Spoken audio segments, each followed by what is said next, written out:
we're relational people. We always seek that connection, I think, and feeling comfortable with, like, this is a place where I feel like I really have belonged, and people have made me feel like this is a safe place where they don't question things about me.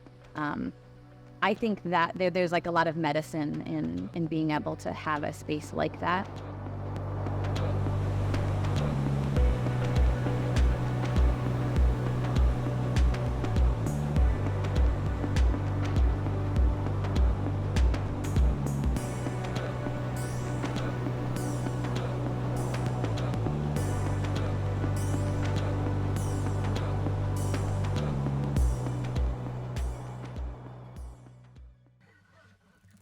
Magtuka Krista Armenta Bellin, Alabalifulafu Ino Nisamala Chumash Ino. And in my language I said, my name is Krista Armenta Bellin. I'm from San Ynez or Alifulafu, and I'm small Chumash. And we grew up on Montecito Creek in between Eshetles and Shalawa. That creek goes down from the mountains out to the ocean right there. The Chumash community and the Nisamala community as well just have a really strong origin story with the ocean and crossing the channel.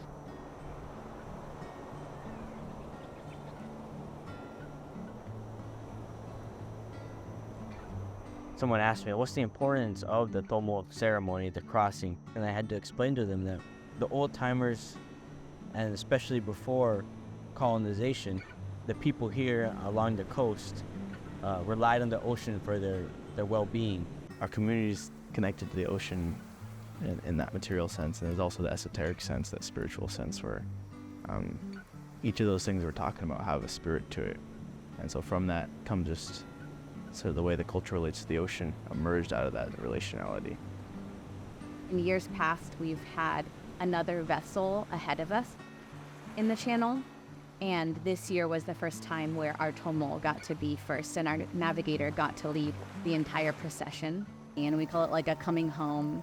And it's our opportunity for our community in a lot of different capacities, like whether it's like myself as a paddler, whether you're supporting us, whether you're out on the island and you're welcoming us home as we land. It's just our time to be in ceremony, to offer prayers, to reconnect as a people on the ocean.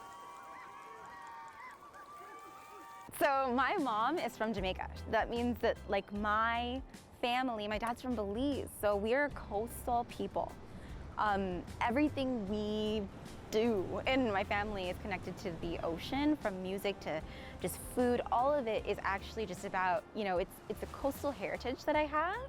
And so in terms of that, my family specifically, that's how we're connected to the ocean. And in fact, I think we all kind of are. And that was something that I was able to learn through a lot of family connections.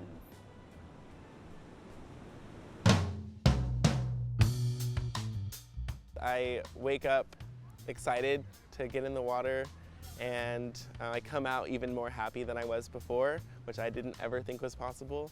But yeah, the water, it's healing, it's just a gift. It was a little intimidating coming into it because I'd never surfed at all before, so that was interesting. But my brother-in-law connected me with Vanessa just as someone in the water who I could have a little bit more community with, and that kind of opened up my world. I'm a surfer, teacher of surfing, physical educator, lover of community. I run Women Who Surf, which is the largest women's surfing group in the world on Facebook, and the Latinx Surf Club, which is a surf club for Latino surfers from around the world. And I have said this a million times, and I'll say it again, but part of why I love teaching surfing is there's that moment where somebody gets it and they catch the wave, and they always look back at me.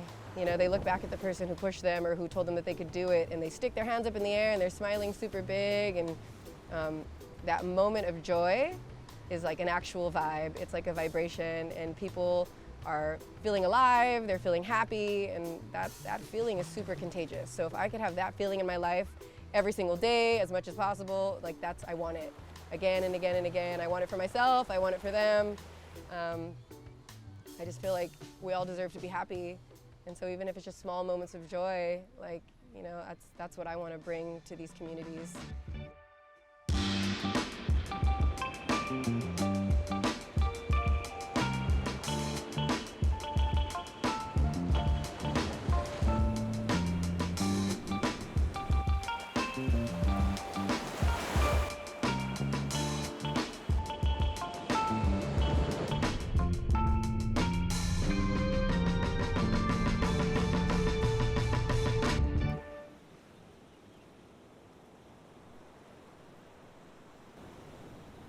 I identify as being, you know, a first-gen person in this country and being Afro-Latina.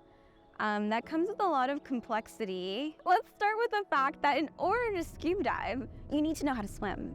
So I learned how to swim as an adult in college at the age of 21. And shortly thereafter, I became a scuba diver in under 2 years. And I became a scientific diver in under 2 years after that. That was incredibly difficult. And pursuing marine biology, which we know, and this is not just a feeling, but there's statistical information out there in higher ed scholarly journals that have really pointed to the lacking of diversity and inclusion in geosciences.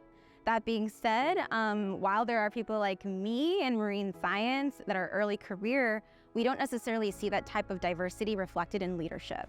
I did not have peers that looked like me, and that was a huge barrier in just being able to feel confident about the knowledge that you're gaining and like moving forward in your careers. So yes, there's a problem. But yes, there are ways to work on that problem if we all do it together.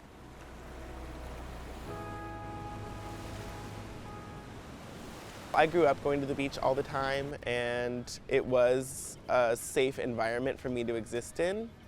It's the only thing I knew. But at the same time, for someone who isn't familiar or from this area, it's very intimidating, and it's almost a deterrent for people who don't come to the beach that often to not want to go. They see people that don't look like them, who don't want them there, or seemingly don't want them there, and they just don't go. In terms of social issues, localism and racism definitely infect these waters. Yesterday I was surfing in Huntington Beach on the north side of the pier, and one of the local guys got upset and just started going off on me. And I've experienced that in Huntington Beach since I started surfing. So from like age 14, that's where I really experienced like my first racism was at the Huntington Beach pier, where they told me to like go back where you're from, used all kinds of like, you know, derogatory language, the N-word, you know. Anyway, so yesterday something similar happened, and he got all his buddies involved, and I was out there by myself, and I have the video footage. You can see like 5 men, white men, were trying to like drop in on me and stop me from catching a wave for like no reason. 25 years later, after it happened to me when I was 14, telling me the same thing, to go back where I'm from.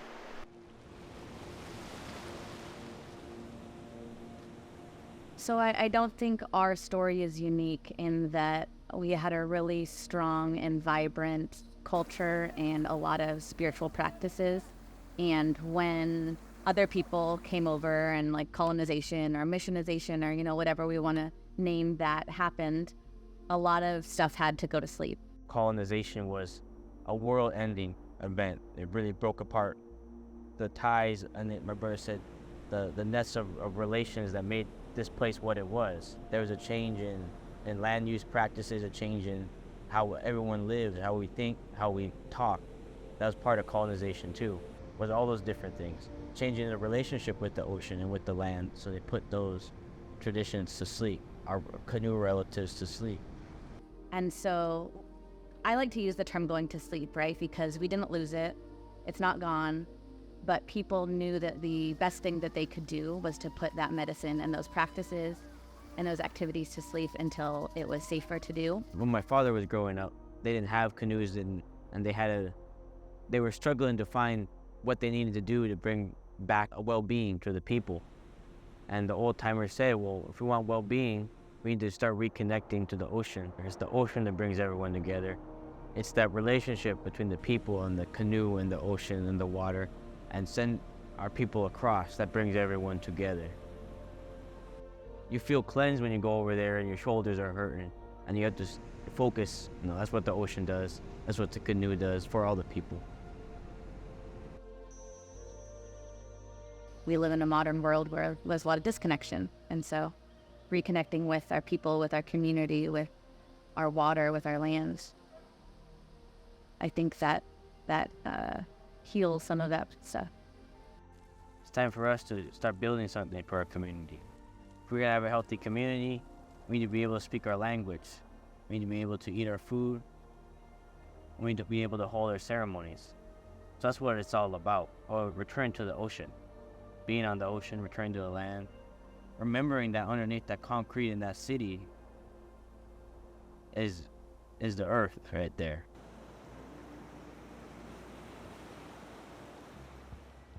Every single person that is underrepresented that comes into marine science, they open the door for hundreds more. And as a researcher and all the students that I mentor, I was really intentional about bringing sense of belonging into my research. And I really guided them in bringing out their narrative, helping them vocalize in front of their community what it means to them, what the ocean means to them, what being a researcher means to them.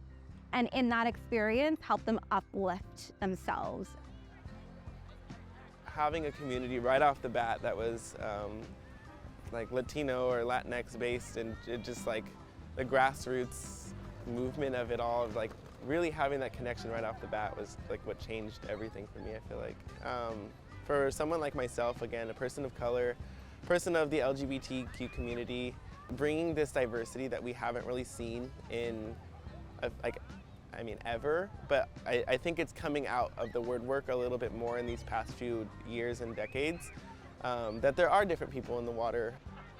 I imagine a community that is ultimately welcoming and inviting, that's not intimidating, where all people from different walks of life are able to exist in one lineup, and there's no hierarchy of who gets a wave or hostility. We were lucky enough to have this piece that has now crossed over into multiple generations, right? Precisely from the strength and power of spirit of the generation that brought out this sort of new tomol. And so there's no question, there's no wondering about your people did that. It's like, no, we do that.